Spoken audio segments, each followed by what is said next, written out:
We are losing our listening. We spend roughly 60% of our communication time listening, but we're not very good at it. We retain just 25% of what we hear. Now, not you, not this talk, but that is generally true. Let's define listening as making meaning from sound. It's a mental process, and it's a process of extraction.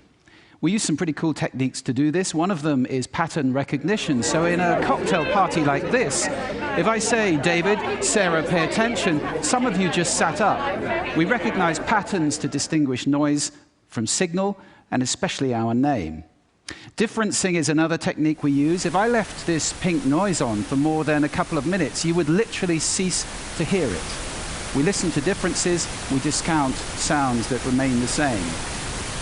And then there is a whole range of filters. These filters take us from all sound down to what we pay attention to. Most people are entirely unconscious of these filters, but they actually create our reality in a way because they tell us what we're paying attention to right now. I'll give you one example of that. Intention is very important in sound, in listening. When I married my wife, I promised her that I would listen to her every day as if for the first time. Now that's something I fall short of on a daily basis. But it's a great intention to have in a relationship. But that's not all. Sound places us in space and in time.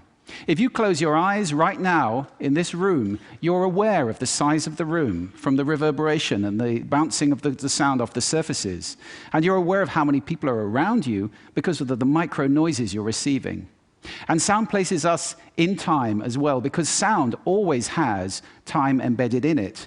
In fact, I would suggest that our listening is the main way that we experience the flow of time from past to future.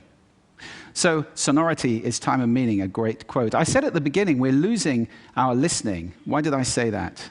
Well, there are a lot of reasons for this. First of all, we invented ways of recording. First, writing, then audio recording, and now video recording as well. The premium on accurate and careful listening has simply disappeared.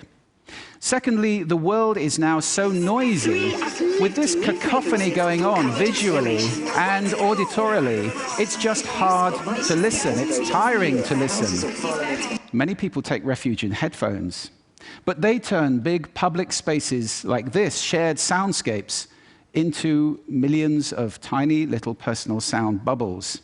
In this scenario, nobody's listening to anybody. We're becoming impatient. We don't want oratory anymore, we want sound bites. And the art of conversation is being replaced, dangerously, I think, by personal broadcasting. I don't know how much listening there is in this conversation, which is sadly very common, especially in the UK. We're becoming desensitized. Our media have to scream at us with these kind of headlines in order to get our attention. And that means it's harder for us to pay attention to the quiet, the subtle, the understated. This is a serious problem that we're losing our listening. This is not trivial. Because listening is our access to understanding. Conscious listening always creates understanding. And only without conscious listening can these things happen. A world where we don't listen to each other at all is a very scary place indeed.